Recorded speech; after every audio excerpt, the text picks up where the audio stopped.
하나님 아버지 감사합니다. 오늘도 이 새벽에 주님을 기뻐합니다. 주님이 우리의 힘이십니다. 오늘도 주님과 동행하기를 소망하오니 우리와 함께 하시옵소서. 예수님의 이름으로 기도드립니다. 아멘. 하나님 말씀 출애굽기 15장 26절입니다.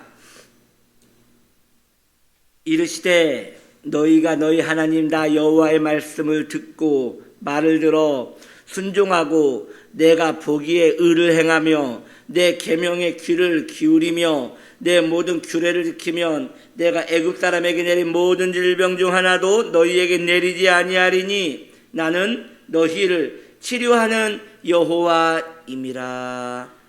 아멘.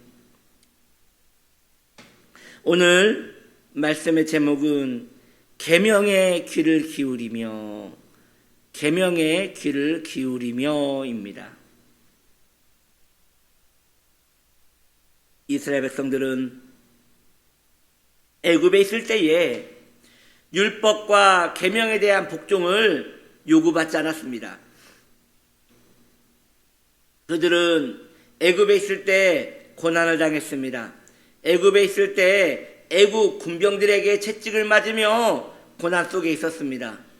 그러나 그들이 애굽의 굴레 속에 있을 때는 하나님의 계명에 대한 복종과 하나님의 율례에 대한 순종을 그 어떤 것도 요구받지 않았던 것입니다.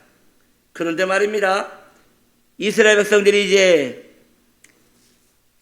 10가지 재앙을 통하여 애굽에서 나오게 되었습니다. 그리고 홍해를 건너게 되었습니다. 광야 생활을 시작하면서 그때부터 하나님께서는 이스라엘 백성들에게 계명을 주시고 그 계명을 복종하기를 원하셨습니다. 그리고 그것을 요구하셨습니다. 이 말씀은 오늘날 믿음의 성도들에게도 그대로 적용되는 것이에요. 우리가 계명을 따르는 것은 구원과는 별개의 문제입니다. 성도는 이미 구원을 받았기에 계명을 지킨다는 것은 구원에 어떠한 도움도 되지 않습니다. 그러나 성도가 구원을 받았다는 것은 하나님의 은혜 아래 들어왔음을 의미합니다. 성도가 은혜 안에 머물기 위해서는 계명에 대한 순종은 자연스러운 것입니다. 우리는 은혜 안에 계속 머물기를 원합니다. 왜일까요? 여러분, 은혜 안에 머물면 마음이 너무 편해요. 은혜 안에 머물면 우리가 하나님의 함께 하심을 늘 느낄 수 있어요. 하나님의 친밀함을 느낄 수 있고 기도도 잘 되며, 즉 신앙생활이 부강하고 은혜가 충만한 것이에요. 그래서 우리는 그 누구나 신앙인이라면 그러한 상태를 소망합니다. 기도할 때 기도가 잘 되고, 말씀을 들을 때 말씀의 은혜가 되고, 내 신앙생활에 풍만한 주님의 은총이 가득하기를 늘 소망합니다. 그러한 삶을 사모하신다면 이것은 계명과 계명에 대한 복종과 연결이 되어 있는 것입니다. 오늘날 성경은 성도에게 계명에 대한 복종을 오늘도 믿음의 성도들에게 요구하고 있습니다. 그것은 구원과 관련되어 있지는 않지만 구원받은 성도의 삶과는 직결되어 있는 것입니다. 성도가 계명을 따르지 않는다는 것은 그의 신앙의 품위를 잃어버리는 것입니다. 곧 품위를 잃었기에 수치를 당하게 되는 것이에요. 하나님의 백성으로서의 영화로움을 잃어버리게 되는 것이지요. 이것은 신부가 드레스를 입고 식장에 들어가야 하는데 그 드레스를 입고 뷔페집에서 음식을 먹는 것과 같은 것입니다. 품위를 입은 사람은 그 품위에 합당한 삶을 살아야 하는 것이에요. 그렇지 않으면 거기에 수치를 당하게 되는 것입니다. 마찬가지입니다. 우리의 신앙생활도 영생이라는 품위를 입었습니다. 그리스도의 보혈이라는 품위를 입었습니다. 구원이라는 놀라운 품위를 입었습니다. 그렇다면 그 품위에 맞게 이제 신앙의 행태, 규율이 정해지는 것인데 그것이 바로 우리에게 율법이 되고 계명이 되는 것입니다. 그러므로 예수를 믿지 않고 하나님을 섬기지 않는 자연인은 그의 일상에서 계명은 무거운 짐이 됩니다. 그건 지킬 수도 없고, 그리고 지키고 싶어도 너무나 마음에 무거운 짐이 되는 것입니다.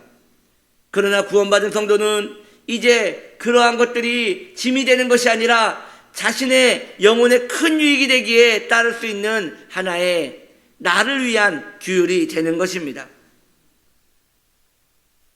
성도가 계명을 따르지 않는다는 것은 너무도 자기 자신에 대한 구원에 대한 기쁨, 구원에 대한 그 놀라운 은혜를, 그 가치를 잃어버렸기 때문인 거예요. 그러므로 사랑하는 성도님들이요, 구원에 대한 가치를 깊이 생각하십시오.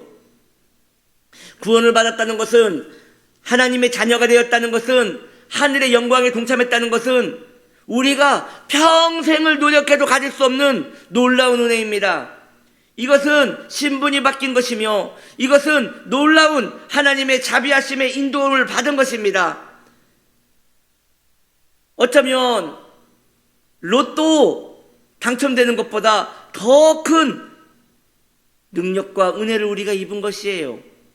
그런데 그 가치를 알지 못하면 그저 휴지 조각같이 헛되이 그 영광과 은총을 잃어버리게 되는 것입니다. 구원에 대하여 깊이 생각하십시오. 영생에 대하여 깊이 생각하십시오. 지금 이 새벽의 말씀을 듣고 있는 성도님들에게 권합니다. 당신은 구원을 받았습니까? 그렇다면 그 구원의 가치를 얼마나 알고 계십니까? 가슴이 설레십니까? 우리는 일상생활에서는 가슴이 설레지 않아요. 그런 것들을 묵상하지 않으면 가슴이 설레지 않는단 말이에요. 영생을 생각하지 않으면 가슴이 설레지 않아요.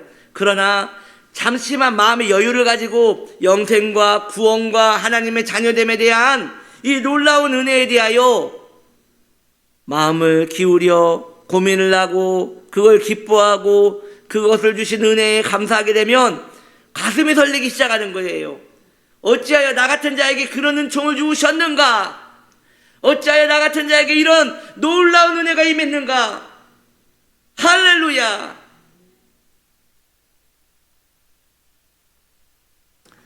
우리 퀸연아라고 하죠. 퀸연아. 이제 국민요정 김연아 선수가 이제 신문에 나왔어요. 결혼을 이제 곧 한다고. 근데 이제 한간에 이 결혼한 남자에 대한 이야기가 나오는데, 아니 그 사람은 이제 이것은 세속인들이 하는 얘기니까 아니 전생에 우주를 구했나? 어떻게 김연아 같은 사람하고 결혼을 할 수 있지? 이렇게 부러움을 표현했다고 합니다. 여러분, 우리는 예수 그리스도와 결혼한 사람입니다. 우린 예수 그리스도와 혼인한 사람이에요. 우리는 도대체 뭘 했길래, 얼마나 위대한 일을 하고 얼마나 선한 일을 하고 얼마나 복된 일을 했길래 그 복을 받은 것입니까? 예, 우린 넘치는 은혜를 이미 받은 사람입니다. 큰 복을 받은 사람입니다. 큰 영예를 받은 사람입니다. 그러므로 다시 권하지만 구원에 대하여 오늘은 한번 생각을 해보십시오. 내가 받은 이 복이 나한테 합당한가? 구원이 나한테 어울리긴 한 것인가? 하나님의 자녀라는 것이 내게 어울리긴 한 것인가? 이 어울리지 않는 것이 나한테 왔으니 얼마나 감사한 것인가? 하고 가슴 벅차게 기뻐하시기 바랍니다. 그런 생각 속에 계속 머물면 계명을 지키는 것이 너무도 합당하게 느껴지는 것이죠. 품위를 입은 사람이 예전과 똑같이 살 수 없습니다. 새로운 품위를 입고 놀라운 은혜를 입은 사람은 그에 합당한 삶이 갖추어져야 하는 것입니다. 그래야지 자신에게 일어난 그 품위가 빛을 발하는 것이에요. 그렇지 않으면 여전히 드레스를 입고 뷔페집에서 음식을 먹는 것과 같은 상황이 되는 것입니다. 그러므로 구원받은 성도가 계명에 순종하는 것은 매우 자연스러운 일이며 일상적인 일이어야 하는 것입니다. 그럼 목사님, 구약에 나오는 율법 314개를 전부 다 지켜야 한단 말입니까? 나는 그걸 다 외우지도 않았는데 어떻게 지킨단 말입니까? 네, 그래서 우리 주님께서 너무도 쉽게 이 모든 것을 하나로 딱 압축해서 우리에게 주셨습니다. 그게 무엇입니까? 서로 사랑하라. 서로 사랑하라. 여러분, 사랑하라는 이 명령에 모든 계명이 함축되어 있습니다. 그러므로 의를 힘입고 하나님 자녀된 자, 놀라운 풍계를 받은 성도님들은 사랑하는 데에 열심을 다해야 합니다. 그러면 우리의 구원은 더 빛이 날 것입니다. 우리의 영광은 더 빛이 날 것입니다. 계명을 사랑하는 것이 곧 하나님을 사랑하는 것이기 때문입니다. 그 은혜 안에 머물기를 소망합시다. 그 은혜 안에 머물기를 사랑합시다. 그렇게 오늘 하루도 빛의 자녀로서 계명에 충만하여 살기를 소망합시다. 할렐루야. 기도합니다. 하나님 아버지, 우리가 계명을 사랑합니다. 그 이유는 그 계명이 우리의 구원을 더 빛나게 할 것이기 때문입니다. 하나님, 놀라운 은혜를 우리에게 주셨사오니 그 은혜로 충만한 복을 누리게 하시옵소서. 오늘 하루도 주님과 함께 동행할 수 있는 한 날 되게 하시옵소서. 예수님의 이름으로 기도드립니다. 아멘.